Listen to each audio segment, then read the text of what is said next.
All right, one last point before we go today, and this relates to JayZ, who in October of 2017 or late September wore a Colin Kaepernick jersey for a musical performance on Saturday Night Live. He was a big supporter of Colin Kaepernick. Then he partners with the league earlier this year, and he says this isn't about Colin Kaepernick getting a job. This is about moving forward and helping millions of people. And he got criticized for that.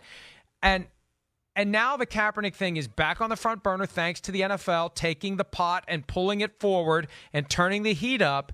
And it's been strange this week, Chris, because there have been reports that JayZ was part of the motivation for doing it. I've heard that he wasn't. Well, JayZ hasn't said anything about it. It's very easy to post a tweet. It's very easy to make it known in your own voice and in your own name what role, if any, you had in this. And it became even crazier over the weekend. Sports Illustrated reported that JayZ was disappointed that Colin Kaepernick turned this opportunity into a publicity stunt. And then yesterday, Roc Nation, the agency and music business that JayZ owns, they posted a tweet saying, according to a source, JayZ has spoken to no sources. And it's just odd to me that he's so conspicuously quiet. Yeah. Everybody's got an opinion on this, right? This is the latest red state, blue state type of an issue. Yeah. You either support Colin Kaepernick and you blame the NFL, or you don't support Colin Kaepernick and you blame him for what happened, although I still think that there's a middle ground where you understand both sides are to blame, and I'm trying to stay in that strip. But whatever JayZ's take on it is, why don't you share it? Why don't you say what you believe on this? Surely you have an opinion. That's what's odd to me, that he said nothing about this at a time when everyone clearly has a view on it. Well, he got a lot of backlash for, the fact that he struck this deal with Roc Nation and the NFL to begin with, where, Eric Reed and a number of players didn't like it because they thought he was capitalizing off of the Colin Kaepernick issue and doing those things that way. And I think, ultimately that probably made him a little gun shy in this conversation to put himself out there once again. I do believe that he's firmly in the corner of a Colin Kaepernick. I do. And I think from the get-go last week, I said I would think that Colin Kaepernick has had a conversation with Roger Goodell or maybe some of the owners to maybe encourage this. I don't think he was like at 345 Park Ave in the meeting rooms. You mean JayZ? JayZ, right. I do think that he's probably had that conversation. I don't think he was probably in 345 Park Ave over the last month, like banging his hand on the table like, we got to have a workout happen. You need to make it happen. No, I think he's probably let it be known, and that's it. And I do think the NFL and Roger Goodell, I take him at his word that where we saw that Adam Schefter reported that, Goodell felt bad about the situation in general. He's a human being, Roger Goodell. Wait a minute. I don't. Anytime this stuff is, he can come out and say why he did it. I don't need Schefter to tell me what, because the whole thing stinks to me from every perspective. So I'm not ready to accept anything that anyone says other than what they say in their own voice. And the only person who has spoken in the last week in his own voice about any of this is Kaepernick. Yeah. If Roger Goodell's got something to say, he can say so. Now, he was asked about it by Gary Myers, and we've had access to the video, and he explained that this is something that was sparked by Jeff Nally, the agent for Colin Kaepernick, his memo from a month or so ago pointing out that Colin still hasn't gotten an opportunity. So Goodell has said a little bit.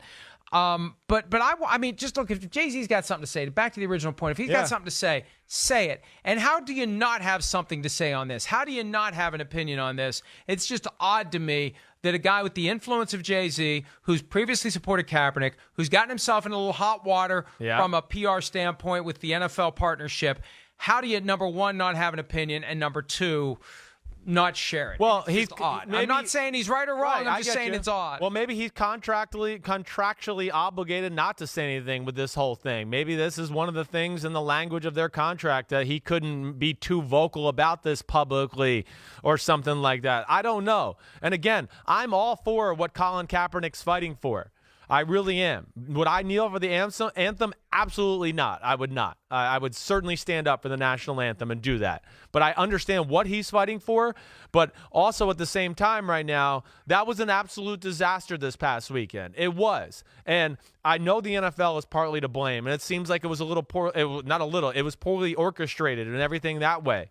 But I also think Colin Kaepernick did a poor job, too, to promote himself. Again, you're trying to get teams to sign you, and you're going to wear, a T-shirt that's got a lot of motives on it. You're going to do a press conference with a guy behind you who's got a hoodie on that's a strip club. Like, those aren't things owners and coaches are going to look at and go, no players go to strip clubs. They go to, but they don't wear them in a press conference when they don't have a job. I'm just telling you, those are things I'm just telling you a coach and an owner of a team is going to look at and go, oh, yep, that's who I want on my team. He won't ruffle any feathers. So that's the issue too. I'm just saying that's part of it. Look, there's a lot of issues involved, and the bottom line is the guy isn't unemployed because of his football abilities. There are other issues that have been at play for 32 months, and I don't think they want him back, and I don't think he wants to come back. I think true. Both sides have used the last week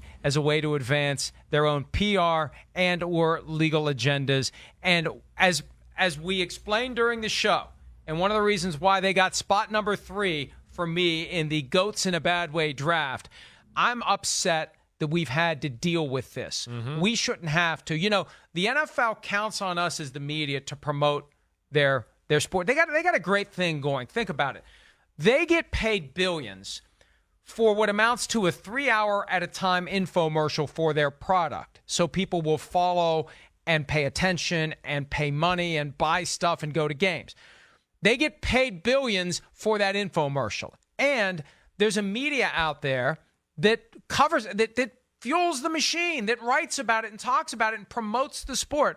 So while we're in the process of promoting organically and naturally the 2019 season, the NFL's 100th season, if you haven't heard. If you heard, it's a 100th season. They do this. It's astounding to me. And Kaepernick made it worse, and they made it worse, and it ended up being a sideshow and a distraction that no one wanted. I didn't want it. You didn't want it. Nobody wanted it. Nope. And now I want to go take a nap. Yep, I'm done. It's an exhausting conversation because it is an emotional one. Oh, and the other thing, too, is we got to be careful about everything we say because you never know. We're going to make this person mad or that person mad or somebody's going to be upset. Look, we didn't want this, folks. They dropped this crap onto us, and we've had to deal with it for the last week. So shame on the NFL and shame on Colin Kaepernick for creating a distraction to what otherwise is and was a very compelling football season, and we hope to get back to that. Hi, I'm Mike Tirico, and thanks for watching. Make sure to hit subscribe for the latest news and highlights from NBC Sports.